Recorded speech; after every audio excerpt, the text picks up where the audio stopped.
विनोद जी, आपको क्या लग रहा है, क्या महाराष्ट्र के कुछ नेताओं पर अस्तित्व का संकट खड़ा हो गया है क्या इन नतीजों के बाद? नहीं, चुनौती तो बढ़ी है, लेकिन मैं अभी ठाकरे ब्रदर्स को राइट ऑफ नहीं कर रहा हूं।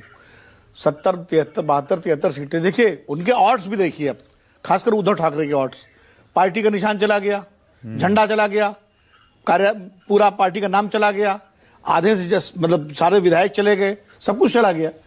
और अभी तक सुप्रीम कोर्ट चुनाव भी होगा, सबका फैसला नहीं आया। अब कैसे लोग न्यायपालिका पर भरोसा करें? विनोद जी, पैसे भी नहीं थे ना।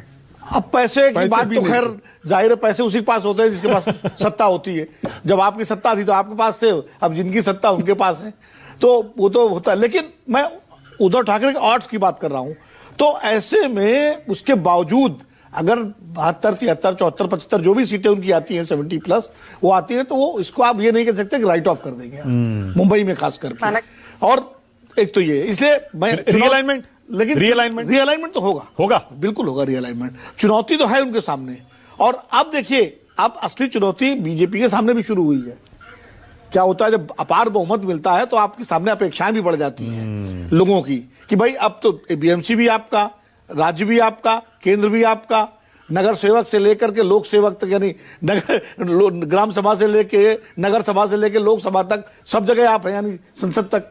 तो अब कोई कारण नहीं चलेगा विकास के कामों में अगर किसी तरह की कमी रह जाती है। तो ये चुनौती तो है उनके सामने। और विपक्ष हर उस चीज को उठाएगा जहां उसको कमी दिखाई पड़ेगी, और विपक्ष का एक अलायंस बनता ही है। जाहिर है, अब कांग्रेस और कैसा रीअलाइनमेंट देख रहे हैं? देखिए, जो भी किशोर तिवारी जी कह रहे थे कि अब अलाइनमेंट ये फिर बनेगा, फिर अपोजिट। देखिए, जब तक मोदी जी और शाह जी का, और जब तक क्या भारतीय जनता पार्टी में उन्हीं की लीडरशिप है, तब तक उद्धव ठाकरे की जगह एनडीए में नहीं है, ये मान के चलिए आप। ओके, उसका कारण है ना कि भाई देने को क्या है, सब कुछ है, लेकिन वो क्यों देंगे? अब तो अपने दम पे हो ही रहा है। बिना उद्धव ठाकरे के अगर भारतीय जनता पार्टी राज्य में, केंद्र में और बीएमसी में चुनाव जीत रही है, तो उसको लेने क्या जरूरत है? पर एनसीपी एक हो गई है, वहां से संकेत क्लियर है। परिवार एक हुआ है। हो सकता है कि वो, हम तो ये सुन रहे हैं, परिवार सुले केंद्र में मंत्री बन जाएंगी और पूरी एनसीपी एनडीए में आ जाएगी। एनसीपी आ जाए एनडीए में, एनसीपी की मैं बात अभी नहीं कर रहा हूं कि एनसीपी के बॉम्बे में ज्यादा, शहर में है भी नहीं, उनका ज्यादा मराठवाड़ा और इलाकों में है।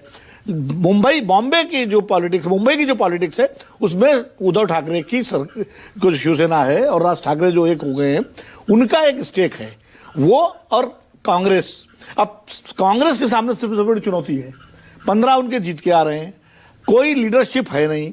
अब वो अपना, क्योंकि आज बीजेपी ने वो जगह ले ली है जो कभी कांग्रेस की हुआ करती थी मुंबई में, कि उत्तर भारतीय उनके साथ, तमिल उनके साथ, गुजराती उनके साथ, एक माइनॉरिटी मुस्लिम्स को छोड़ करके।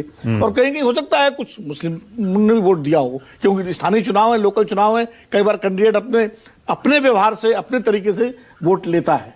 उसमें फिर वो ये नहीं देखते कि मोदी जी की पार्टी है, कि ठाकरे जी की पार्टी है, कि राहुल जी की पार्टी है, वो होता है। लेकिन इन जनरल अगर आप बात करें तो मुझे लगता है बीजेपी के सामने विकास की चुनौती है, उस काम को अंजाम देने की।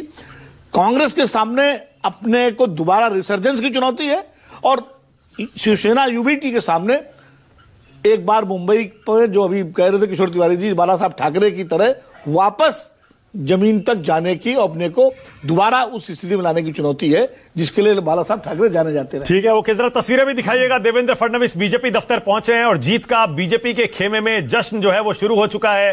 देवेंद्र फडणवीस का स्वागत भी किया गया और इस समय वो भाषण भी दे रहे हैं। जरा सुनवाइए, थोड़ा देखें क्या मराठी में बोल रहे हैं क्या। मानवंदना अर्पित करतो आणि आजच्या महाराष्ट्राच्या महाविजयाच्या या पर्वावर तो जाहिर है मराठी में ही बोलेंगे। संजू वर्मा, आप किशोर तिवारी का जवाब देना चाह रही हैं शायद, बोलिए।